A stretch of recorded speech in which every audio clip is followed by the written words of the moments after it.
मागच्या 1 वर्षापासून पूर्ण महाराष्ट्रामध्ये मराठा आरक्षणाचा लढा जोरदार स्वरूपात चालू आहे. यामुळे मराठा आरक्षणाच्या मूळ मागणीमध्ये तफावत होईपर्यंत बिनफिकीर असलेला, थंड असलेला ओबीसी कुठलीही रिॲक्शन देत नव्हता. परंतु जसं जसं मराठा आरक्षणाचं आंदोलन गरजवंतापासून सरसकटपर्यंत गेलं, आरक्षण पाहिजे म्हणल्यापासून आम्हाला आरक्षण ओबीसी मधूनच पाहिजे, आणि तिसरं, आरक्षण आमचा प्रांत नाही, त्यापासून ते याला पाडा, त्याला पाडा, याला पाडू, बघतोच कस का निवडून येतो, यापर्यंत गेल्यावर संपूर्ण महाराष्ट्रातला ओबीसी, मायक्रो ओबीसी हा प्रचंड प्रमाणामध्ये भयभीत झाला. त्याचबरोबर भीती निर्माण झाली. हे आंदोलन चालू असताना बीड जिल्ह्यातल्या ओबीसी लोकप्रतिनिधींच्या घरावर हल्ले झाले, हॉटेल जाळली गेली, दुकानं जाळली गेली. सोशल मीडियावर प्रतिक्रिया व्यक्त केल्यानंतर अशा व्यक्तींना भर चौकात बोलवून त्याला नाक घासवायची शिक्षा यांनी दिली. कुठंही कुणी साधा फेसबुक, व्हॉट्सअपवर किंवा सोशल मीडियावर एखादा ओबीसी समर्थक या सगळ्या आंदोलनाच्या बाबतीत व्यक्त होत होता, अशांना ट्रोल करून, त्याला अर्वाच्य भाषेत शिव्या देऊन, त्याचं मीम तयार करून त्याला या सगळ्या व्यक्त होण्याच्या संविधानिक हक्कापासून यांनी दबाव तंत्राच्या माध्यमातून दाबायचा प्रयत्न केला. अशा वेळेस एक साधी घटना घडली तर ज्यांच्या हातात प्रिंट मीडिया आहे, टीव्ही मीडिया आहे किंवा इलेक्ट्रॉनिक्स मीडिया आहे, यांनी अशा प्रकरणावर दोन्ही बाजूनी मांडणी करण्याचे प्रयत्न केलेले असतात. या ओबीसी आरक्षण किंवा या मराठा आरक्षणाच्या लढ्यामध्ये दोन्ही मीडियाने एकाच बाजूने सातत्याने मांडणी केली. कुठल्याही प्रस्थापित वर्तमानपत्रामध्ये या संबंधात सविस्तर लेख आले नाहीत. ना मराठा आरक्षणवाद्याची बाजू सविस्तर लिहून आली नाही, त्याला विरोध करणारे किंवा त्याला काय पर्याय आहे असं लिहिणारे नाही आले. याचा परिणाम असा झाला, भांबवलेला, भेदरलेला, भिलेला ओबीसी चलबिचल झाला. कुठंतरी त्याच्या मनात खतखत होती. ती खतखत बाहेर काढण्यासाठी त्याला मार्ग सापडत नव्हता. तो मार्ग निर्माण करायचं काम सर्वप्रथम या सरकारचे मंत्री छगन भुजबळ यांनी ओबीसी मेळावा घेऊन करायचा प्रयत्न केला. अशा ओबीसी मेळाव्यामध्ये वंचित बहुजन आघाडीचे सर्वेसर्वा ऍडव्होकेट बाळासाहेब आंबेडकर यांना सुद्धा आमंत्रण देण्यात आलं. या ठिकाणी सुद्धा बाळासाहेब हजर राहिले. परंतु पाहिजे तसा लढा ओबीसीच्या हक्काचा किंवा ओबीसी मध्ये होणाऱ्या घुसखोरीच्या विरोधात उभा राहू शकला नाही. परिणामी आकडेवारी जाहीरपणे सांगू लागले की आम्ही 55 लाख कुणबी ओबीसी मध्ये घुसवले, आम्ही 1.5 कोटी ओबीसी मध्ये कुणबी घुसवणार किंवा ओबीसी मध्ये आम्ही जाणार असं जाहीर करू लागले. ज्यावेळेस 55 लाखाचा आकडा जाहीर झाला त्यावेळेस ओबीसी मधल्या पदाधिकाऱ्यांनी, ज्यांनी छोटे छोटे राजकारणाची पदं भोगली होती किंवा ज्याला याच्याबद्दल जाण होती किंवा ज्याला पुढच्या भविष्यामध्ये उभा राहायचंय, ही थोडी भेदरली, ही थोडीशी चलबिचल झाली आणि ती मार्ग शोधण्याचा प्रयत्न करू लागली. छगन भुजबळांनी या संदर्भात पूर्ण मोहीम उघडली असताना त्यांच्यावर प्रचंड प्रमाणामध्ये येवल्याचा, म्हणजे टीका इतक्या स्वरूपात केली की ते अशोभनीय होतं. म्हणून ओबीसी मध्ये चीड निर्माण झाली. त्याचा परिणाम होण्याचा झाला आणि पूर्ण सगळं बाजूला सोडून आंदोलनकर्त्यांनी छगन भुजबळांना टार्गेट केलं. छगन भुजबळ सरकारमध्ये प्रतिनिधी असताना, सरकारचा मंत्री असताना असल्यामुळं त्यांना काही मर्यादा आल्या. हे आंदोलन एक दोन आंदोलन मेळाव्यानंतर थोडंसं म्हणजे सुस्तावलं. त्याला प्रतिसाद भेटेनासा झाला. परंतु बोगस सर्टिफिकेट, बोगस नोंदीच्या आधारे प्रचंड प्रमाणात टेबल लावून कुणबीची जात प्रमाणपत्र वाटण्याचा कार्यक्रम या शासनाच्या वतीने मराठा आंदोलकाच्या दबावात निर्माण केला. मग त्यानंतर लोकसभा निवडणुकामध्ये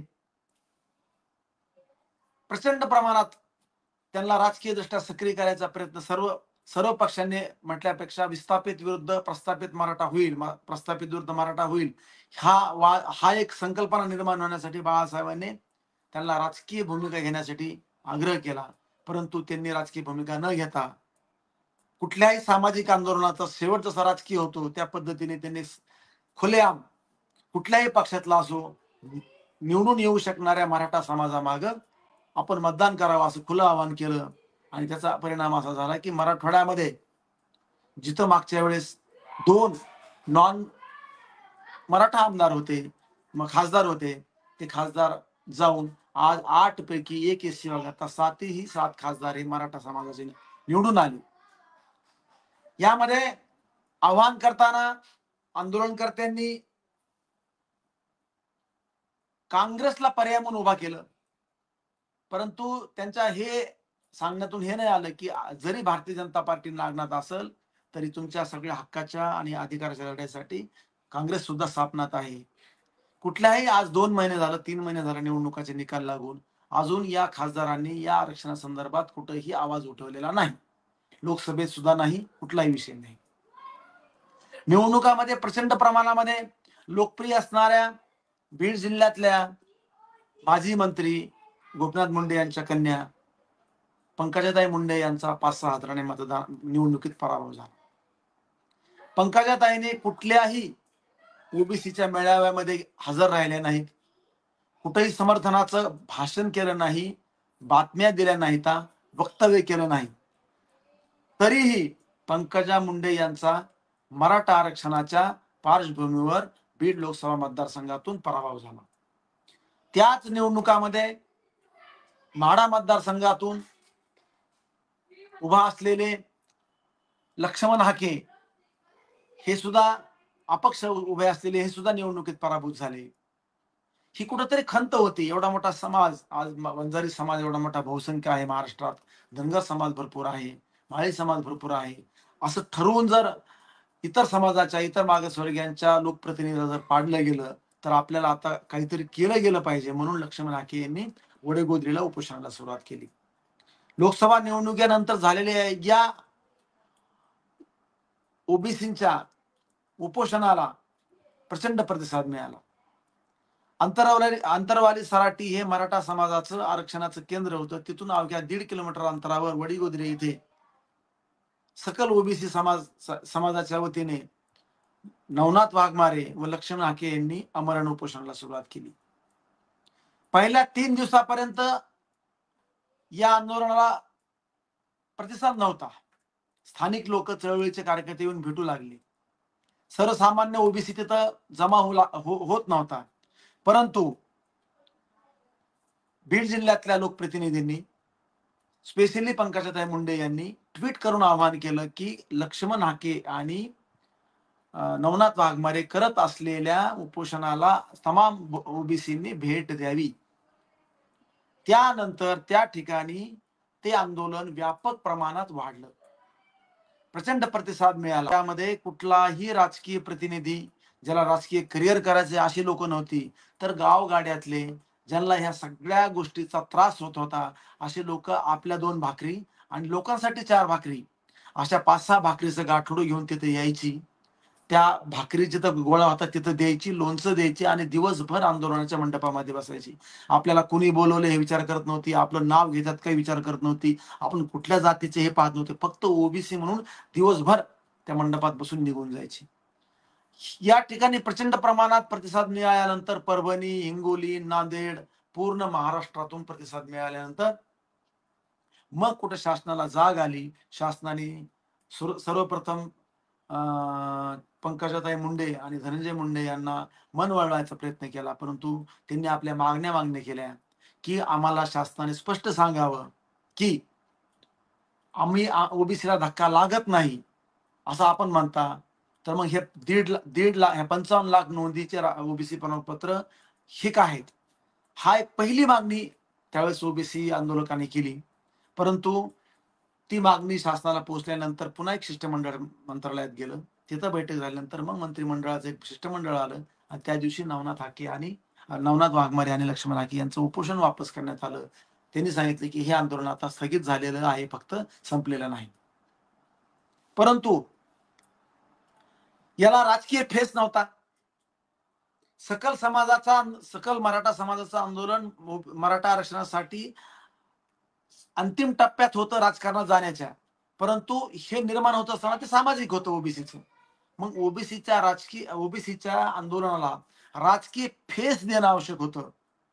म्हणजे बाळासाहेब नेहमी म्हणतात, त्याचा फेस काय, त्याचा चेहरा काय.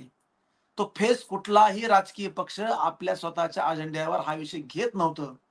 आणि मग या सर्व बाबतीत घडल्यानंतर आमच्या सगळ्या ओबीसी कार्यकर्त्याबरोबर माझ्याबरोबर पर्सनली बाळासाहेबांनी बंद दाराआड चर्चा केली, की ओबीसीच्या आंदोलनकर्त्यांची राजकीय भूमिका काय आहे, त्यांचा राजकीय डिसिजन काय होणार आहे.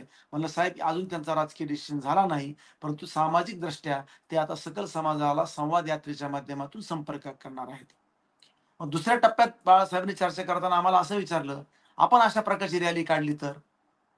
आम्ही क्षणाचाही विलंब न करता तात्काळ होकार दिला. अशा प्रकारची रॅली काढली तर ओबीसी समाजामध्ये जी भीती आहे, जी भयभीतपणा निर्माण झालेला आहे, जो भेदरलेला आहे, असुरक्षितता आहे, त्याला कुठंतरी वाटल, की आपल्यासाठी कुणीतरी लढतंय. 2013 पासून मी हनुमंत काका उपरे बरोबर ओबीसी चळवळीमध्ये काम करत असताना माझे जेवढे ओबीसीचे ब्रॉडकास्ट ग्रुप आहेत, माझे जेवढे ओबीसीचे इतर व्हॉट्सअप ग्रुप आहेत, याच्यामध्ये ओबीसीचा मेसेज दिल्यानंतर अगदी 250 जरी ग्रुपचा एखादा ग्रुप असला, ब्रॉडकास्ट ग्रुप असला, तरी एखाद्याचा कुठंतरी फक्त लाईकचा मेसेज यायचा. परंतु या सगळ्या प्रकरणामध्ये नवनाथ वाघमारेच्या आणि लक्ष्मण हाकेच्या आंदोलनानंतर मात्र लोकांचे रिस्पॉन्स येत गेले. आपण रस्त्यावर यायला पाहिजे. आता आम्ही सुद्धा आता तुमच्याबरोबर येऊ. ओबीसीसाठी तुम्ही काहीतरी करायला पाहिजे. मी एक अल्पसंख्याक ओबीसी मधला माणूस आहे. तरी बहुसंख्य समाजाचे लोक मला विचारू लागले, आता पुढे कसं होईल? आता आपल्याला काय करावं लागेल? म्हणजे त्यांचा रिस्पॉन्स वाढत गेला होता. त्याच्यामध्ये पांढरपेशा ओबीसी मध्ये थोडीशी जाणीव निर्माण झाली होती. आणि सगळ्यात महत्वाचा विषय पांढरपेशा म्हणजे बुद्धिजीवी ओबीसीला ही चळवळ जोपर्यंत कळणार नाही तोपर्यंत त्याला व्यापक स्वरूप येणार नाही, ही आपली सगळ्यांची धारणा आहे. परंतु हे सगळं रिस्पॉन्स मिळत गेल्यानंतर बहुसंख्य असलेला सर्वसामान्य गोरगरीब किंवा सर्वसामान्य जीवन जगत असलेला ओबीसी या बाबतीत पहिल्यापासून जागरूक होता. तो चल म्हणलं तर रस्त्यावर यायचा, तो उभा राहायचा, याला येऊ लागला. पण पांढऱ्या पेशावर येत नव्हता. आम्ही कंटिन्यू 7 दिवस औरंगाबाद शहरातून वडीगुजरीसाठी कंटिन्यू आम्ही एक जीप ठेवली होती जायला. ज्याला कोणाला जायचं आम्ही मोफत सुविधा करू. त्याचं सगळं नियोजन हे पांढऱ्या पेशा वर्गाने केलं. मग आम्ही आवाहन केलं होतं, की आपल्याला जर वाटत असेल, की आपलं आरक्षण टिकायला पाहिजे, तर ज्याला जसं करता येईल मदत करता येईल त्यांनी तशी करावी. ज्याला लिहिता असेल त्याने लेख लिहावे. ज्याला वेळ देता येईल त्याने वेळ द्यावा. ज्याला हे दोन्ही करता येत नसेल त्यांनी आर्थिक मदत करावी आणि त्या ठिकाणी आंदोलनासाठी माणसाची व्यवस्था करावी. त्याचा परिणाम चांगला झाला. संपूर्ण औरंगाबाद शहरातून प्रत्येक दिवशी नवीन नवीन समाजाचे लोक मी घेऊन जायचं काम केलं. त्यांचे पाठिंब्याचे पत्र या ओबीसी आरक्षणासाठी मिळवून देऊन त्यांच्या हवाली केले. चांगला प्रतिसाद झाला प्रचंड. मग कुणीतरी आपल्यासाठी लढतंय, परंतु त्याला राजकीय फेस नव्हता. तो राजकीय फेस द्यायचं सर्वप्रथम जर काम कोणी केलं असं वंचित बहुजन आघाडीचे राष्ट्रीय अध्यक्ष ओबीसीचे मसीहा ऍडव्होकेट बाळासाहेब आंबेडकर यांनी केलं. कारण हा हा खूप महत्वाचा विषय. जोपर्यंत राजकीय फटका बसला नाही बीड जिल्ह्यातून, परभणीमधून, तोपर्यंत लक्ष्मण हाकेच्या किंवा ओबीसीच्या कुठल्याही आंदोलनाला प्रतिसाद भेटला नाही. म्हणून ओबीसी साठी जर काम करायचं असेल, तर राजकीय फेस असल्याशिवाय तो आंदोलन उभा राहू शकत नाही, ही जाणीव वंचित बहुजन आघाडीला, आमच्यासारख्या कार्यकर्त्याला, बाळासाहेबांना होती. म्हणून एका राजकीय पक्षाने शाहू महाराज जयंतीच्या दिवशी हा कार्यक्रम घेतला की ओबीसीचं आरक्षण टिकलं पाहिजे आणि ठराव घेऊन सांगितलं की बोगस कुणबी दाखले रद्द करावेत. महाराष्ट्रात जवळपास 7 ते 8 प्रमुख पक्ष आहेत. एकाही पक्षाने ओबीसीच्या पाठीमागे राहायचा निर्णय घेतला नाही आणि खुलेआमपणे कशाचीही तमा न बाळगता आणि हे सांगून की मला ओबीसीने मतं दिली नाही तरी चालतील, परंतु मी ओबीसीच्या आरक्षणासाठी ही रॅली काढणार आणि त्यांचं आरक्षण वाचवणारच. इतकी स्पष्ट सूर्यप्रकाशासारखी स्वच्छ भूमिका आजपर्यंत कुठल्याही पॉलिटिकल पार्टीने घेतली नाही, कुठल्याही इतर पार्टीमधल्या ओबीसी लिडरने घेतली नाही. एवढं महत्वाचं काम बाळासाहेबांनी केल्यामुळं आज आपली मीटिंग 8:30 होते. आमच्या मीटिंगला वेळ झाला, भोजनासहित मीटिंग दिली होती. या औरंगाबाद शहरातल्या सगळ्या कामगार जेवढे जेवढे कंपन्या आहेत, या कंपन्यातल्या कामगाराच्या छोट्या छोट्या बैठका घेऊन त्यांनी आम्हाला आमंत्रित केलं की आम्हाला या संदर्भात मार्गदर्शन करा, आम्हाला आंदोलनात सहभागी व्हायचंय, आम्हाला तुम्हाला पाठिंबा द्यायचा आहे. हे आलेलं किंवा ही घुसखोरी आपल्यामध्ये होत असलेली घुसखोरी आम्हाला रोखायची, आम्ही कुठल्या पद्धतीने ह्याच्यामध्ये सहभागी व्हावं, मदत करावी, हे आपण आम्हाला मार्गदर्शन करावं. म्हणून मला मिटिंगला वेळ झालाय. खूप आनंदाची बातमी. मागील जवळपास 10 ते 12 वर्ष ओबीसी चळवळीमध्ये औरंगाबाद शहरामध्ये काम करत असताना आम्ही ज्यावेळेस बैठका लावतो, बसलेले तेच, बोलणारे तेच. कधी एकाने बोलायचं, दुसऱ्याने ऐकायचं, कधी ऐकणाऱ्याने बोलायचं, उभारणारे ऐकायचं. तिसरा व्यक्ती कधीही चळवळीत आला नाही. परंतु या मागच्या आंदोलनामुळं एक नवीन टीम आम्हाला भेटू लागली, नवीन लोक जुळू लागली. काहीतरी करा फोन करून म्हणू लागली, अहो तू ओबीसीचं काम करतो, ओबीसीचं काम करा ना काहीतरी, काहीच व्हायना म्हणे आपलं ओबीसीचं काम. म्हणजे ही जी असंवेदनशीलता होती, ती आता संवेदनशील समाज होऊ लागला आणि तो कुठंतरी खतखत असलेली कुठेतरी बाहेर काढायचा प्रयत्न करणं आवश्यक होतं. कारण ओबीसी मध्ये बाळासाहेब नेहमी म्हणतात, प्रस्थापित पक्ष हे त्यांच्या त्यांच्या जातीचे, काही पक्ष ब्राह्मणाचे, काही पक्ष मराठ्यांचे, फक्त आंबेडकर चळवळीतले पक्ष बौद्धांचे किंवा दलितांचे. परंतु ओबीसीचा एकही राजकीय पक्ष आजपर्यंत उभा राहू शकला नाही. बाळासाहेबांची तर खूप दिवसाची इच्छा होती की ओबीसीने राजकीय पक्ष काढावा, परंतु ओबीसी मध्ये राजकीय पक्ष काढून चालवायची बिलकुल क्षमता नाही. आणि ती क्षमता का नाही, ह्याचा हा विषय आपला आजचा नाही, परंतु ती उणीव ओळखून बाळासाहेबांनी हा निर्णय घेतला आणि प्रचंड ओबीसींना एक आधार दिला आणि ओबीसीचे मसीहा, ओबीसीचे तारणहार ही उपाधी मिळवून घेतली. आम्ही तर चळवळीतले लोक असं म्हणतो की ओबीसीच्या हितासाठी त्यावेळेसही आंबेडकर आणि आजही आंबेडकर, ही जी भूमिका आहे, हा जो नारा आहे, हा 100% आज सत्यास उतरत आहे. आणि हा सत्यास उतरायचा प्रत्येकाला येतो. म्हणजे इतका आनंद की ओबीसी महिला सुद्धा आकर्षित झाल्या की हा निर्णय खूप चांगला आहे. आणि कधी नव्हे ते की एक कार्यकर्ता वळगून आपला ज्या क्षेत्राशी संबंध नाही असा ओबीसी सहभागी होऊ लागला. ठीक आहे, लोकसंख्येच्या प्रमाणामध्ये आपण पाहत असताना फेसबुकवर, सोशल मीडियावर ज्या वेळेस ओबीसीच्या आंदोलनामध्ये लोकसंख्या किंवा जमणाऱ्या लोकांची फोटो किंवा व्हिडिओ दाखवून असं दाखवतात की बघा यांच्या आंदोलनाला किती लोक होते. अरे ज्या अर्थी एखाद्या ओबीसीच्या आंदोलनाला संख्या कमी आहे किंवा ते लोक रस्त्यावर येत नाहीत, त्याच अर्थी हे सिद्ध होतंय की ते मागास आहेत म्हणून. म्हणून लक्ष्मण हाकेने प्रश्न विचारला होता, जर मराठा समाज या महाराष्ट्रामध्ये मागास असेल तर या महाराष्ट्रामध्ये प्रगत कोण आहे. ही सगळी मांडणी फुले शाहू आंबेडकरांच्या विचारसरणीला धरून मांडत गेल्यामुळे हाकेलला जो फेस मिळत गेला किंवा सपोर्ट मिळत गेला, तो फक्त पॉलिटिकली न राहिल्यामुळं त्याला पॉलिटिकली करण्याचं काम बाळासाहेबांनी केलं. आणि पॉलिटिकल सपोर्ट हा किंवा प्रतिसाद ओबीसीच्या बाबतीत खूप प्रचंड येतो. त्याची सुरुवात मग बाळासाहेबांनी चैत्यभूमीपासून करून औरंगाबादला 7 ऑगस्टला मंडल दिनी त्याचा समारोप होणार आहे. मंडल दिनी समारोप करत असताना कालच बैठका चालू झाल्या आमच्या. या ठिकाणी आम्ही सभागृह जागेची पाहणी करतोय, कसं कसं काय काय करायचं ते. त्यामुळं एक आवाज म्हणजे या ठिकाणी मला एक तुकाराम महाराजांचा अभंग खूप म्हणजे साजेसा असा वाटतो की मूकनायकच्या पाक्षिकावर बाबासाहेब लिहायचे, काय करू धरुणी भीड, सार्थक लाजून नवे हित, नवे कोणी मुखी याचा जाणं सार्थक लाजून नवे हित. म्हणजे आता ह्यांची भीड धरून काय उपयोग आहे? म्हणजे एखादा समाज तेलात तुपात जरी घोळला तरी आपल्याला मदत करत नाही किंवा चावतोय. आणि वाघ म्हणलं तरी चावतोय आणि वाघवा म्हणले तरी चालतोय. मराठा समाजासाठी वेगळं आरक्षणाचं ताट असावं हे बाळासाहेबांनी शिवाजी पार करून 24 नोव्हेंबर 2023 ला सांगितलं. आजही ज्यावेळेस बाळासाहेब हाके आणि वाघमारे यांच्या उपोषणस्थळी भेट दिली त्यावेळेस त्यांनी स्पष्ट सांगितलं होतं की ओबीसीचं आरक्षणासाठी वेगळं पाहिजे, मराठ्यांचं आरक्षणासाठी वेगळं पाहिजे. ते कसं द्यायचं तो फॉर्म्युला आमच्याकडे उपलब्ध आहे, तुम्ही आम्हाला वोट करा. असं असताना सुद्धा लोकसभेमध्ये मागच्या लोकसभेमध्ये मराठा समाजाचं वोटिंग काही झालं नाही.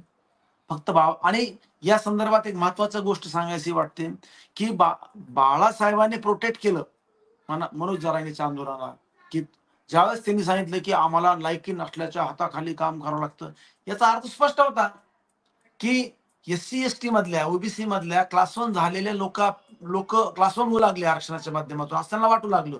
आणि आम्ही क्लर्क आणि अकाउंटंट असे खालचे पोस्ट आम्ही अशा अशा ठिकाणी काम का करावं. या ठिकाणी संपूर्ण प्रचंड म्हणजे एकदम संयमी भूमिका बाळासाहेबांनी घेतली की तो पॉलिटिकली बोलतोय म्हणे. म्हणजे पॉलिटिकली जे नालायक लोक आहेत त्यांचं हाताखाली काम करायचं नसतं, पण त्यांनी ते तसं केल्यामुळं उद्रेक व्हायची भावना जी होती ती थांबली. आणि त्याच्यामुळे त्यांचं त्या मराठा आरक्षणवाल्यांचं बाळासाहेबांचं मत चांगलं होतं. पण नुसतं मत चांगलं होऊन जमतं का? ते मतात परिवर्तन झालं नाही. आणि त्याचा प्रचंड फटका वंचित बहुजन आघाडीला बसला. आणि मनोज जरांगेच्या स्टेजवर किंवा त्यांच्या उपोषण स्थळी गेल्यामुळं ओबीसी काही दबक्या आवाजात जो अजून बांधावर आहे, ज्याला 100% फुलेशाह आंबेडकर विचारधारा कळलेली नाही किंवा त्याला वंचित बहुजन आघाडीचा मॉडेल कळलेलं नाही आणि थोडा भाजपच्या जवळ असलेला, काँग्रेसच्या जवळ असलेला ओबीसी हे या गोष्टीवर बोट ठेवत होता की बाळासाहेबांची भूमिका दुटप्पी होऊ लागली. असं नाही म्हणलं, दुटप्पी होत नाही म्हणलं. त्यांनी आज जी भूमिका घेतली त्यावेळेस घ्यायला पाहिजे होती. म्हणलं बाळासाहेबांची भूमिका दुटप्पी बिलकुल नाही. पहिल्यापासून ते आजपर्यंत ओबीसीचं ताट वेगळं, मराठा समाजाचं ताट वेगळं, ही भूमिका बाळासाहेबांनी सातत्याने मांडली आहे. आता आता कुठंतरी ह्या ज्या मिटिंगला गेलो होतो, ही मिटिंग वंचित बहुजन आघाडीने लावली नव्हती, सकल ओबीसी समाजाने लावली होती. मी माझं मनोगत झाल्यानंतर किंवा जे प्रमुख वक्ते बोलले, एका मोठ्या पक्षाचे होते, त्यांनी आवाहन केलं की बाळासाहेब आंबेडकरांची 7 ऑगस्टला औरंगाबादला आरक्षण बचाव यात्रा येत आहे. या आरक्षण बचाव यात्रेला आपण कुठल्या पक्षाचे आहोत, आपण कुठल्या जातीचे आहोत, याकडे न पाहता या रॅलीमध्ये आपण सहभागी व्हावं. बाळासाहेबांनी काढलेल्या या रॅलीला पाठिंबा द्यावा व आपलं आरक्षण वाचून घ्यावं, एवढी विनंती त्या वक्त्यांनी केली. मी आश्चर्यचकित झालो. मी वंचित बहुजन आघाडीचा असताना सुद्धा यांना असं म्हणलो नाही की तुम्ही आमच्या रॅलीत यावं लागेल तुम्हाला, कारण तुम्हाला बाळासाहेबांच्या मागे राहावं लागेल. असं आव्हान त्या ठिकाणी वक्त्यांनी केल्यानंतर इतका प्रचंड प्रतिसाद भेटला आणि मग लोक संपर्क करू लागली. कुठे येणार आहे, कुठून येणार आहे, कसं यावं लागेल आम्हाला. हा एक इम्पॅक्ट आहे. आणि आजच्या या बाळासाहेबांच्या निर्णयामुळं आरक्षण बचाव यात्रा ओबीसीसाठी किती फायदेशीर. कारण मी ज्यावेळेसपासून वंचितमध्ये काम करू लागलो त्यावेळेसपासून 4 मार्च 2021 ला सुप्रीम कोर्टाच्या डिसिजननुसार ओबीसीचं राजकीय आरक्षण संपलं होतं.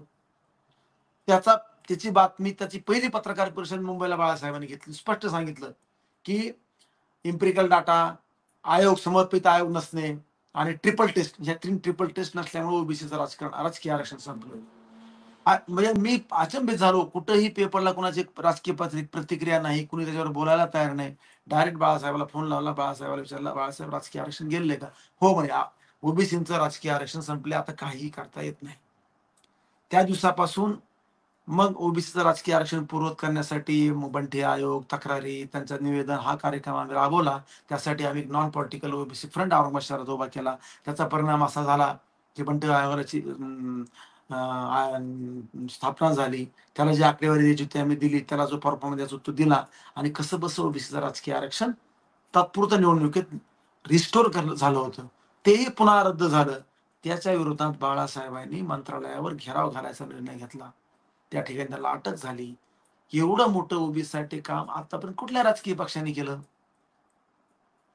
म्हणून आता ओबीसीनी या सर्व जातदांडग्या, धर्मदांडग्या आणि फसवणूक करणाऱ्या सर्व पक्षांनी दूर व्हायचा निर्णय इनडायरेक्टली हळूहळू घ्यायला सुरुवात केली. त्याला थोडा जट यायला अजून मेहनत घ्यावी लागेल. मग कुठं सगळा ओबीसी या बाळासाहेबांच्या पाठीशी राहील. फायदा काय? तर फायदा म्हणजे ओबीसीचं नेतृत्वाला यांनी जोकर करून, जोकर म्हणण्यापेक्षा त्याच्यावर एकतर्फी टीका करून, त्यांना अवहेलना करून त्याचं मूल्य कमी करण्याचा प्रयत्न केला. पण ज्यावेळेस बाळासाहेब आंबेडकरांनी हे नेतृत्व करायचा निर्णय घेतला, मराठा आरक्षणाची धार अक्षरशः कमी झाली. हे बोलणं सुद्धा धाडसाचं आहे. तर एवढी ताकद बाळासाहेबांच्या या डिसिजनमध्ये आहे, या रॅलीमध्ये आहे.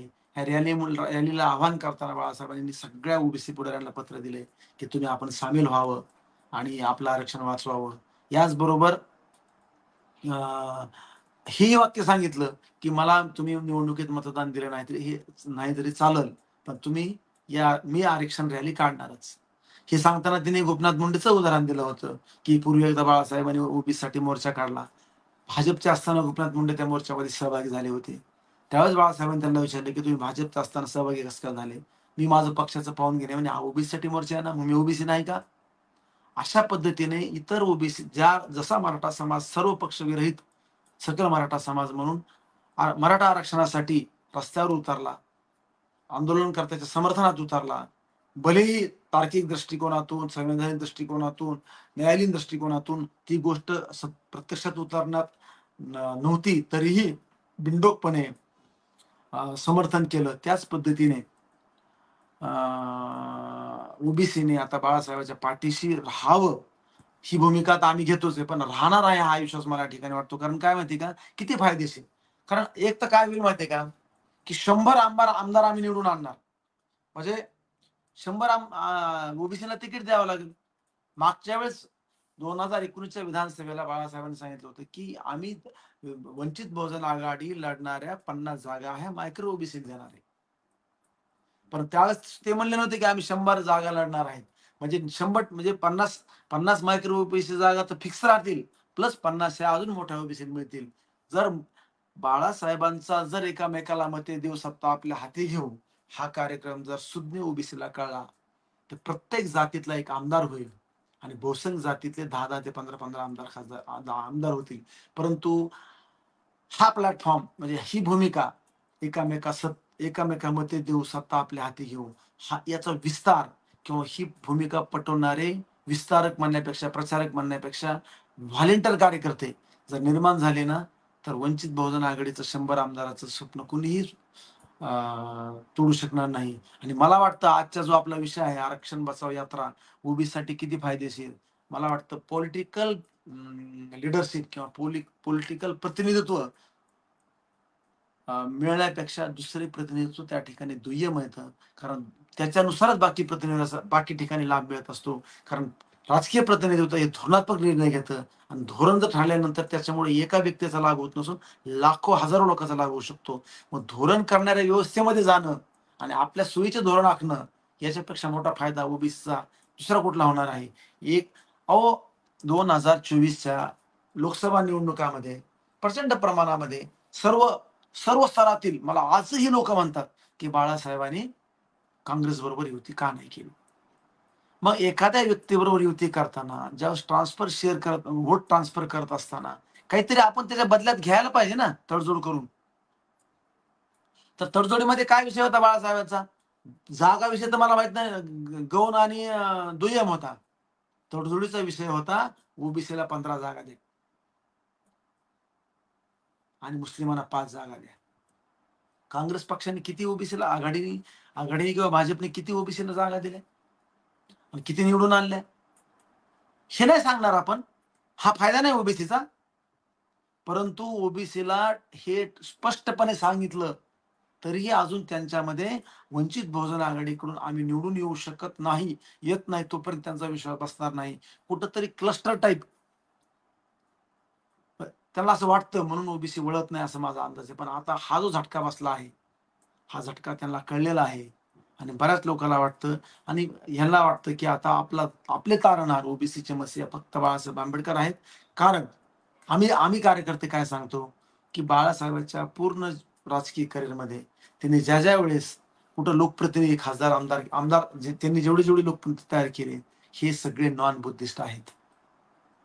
ही जाणीव ओबीसी मध्ये निर्माण होऊ लागली. ओबीसीला आता राजकीय प्रतिनिधीचा फायदा वंचित बहुजन आघाडीच्या आरक्षण बचाव यात्रा ओबीसीलाच ओबीसीतून मिळणार आहे.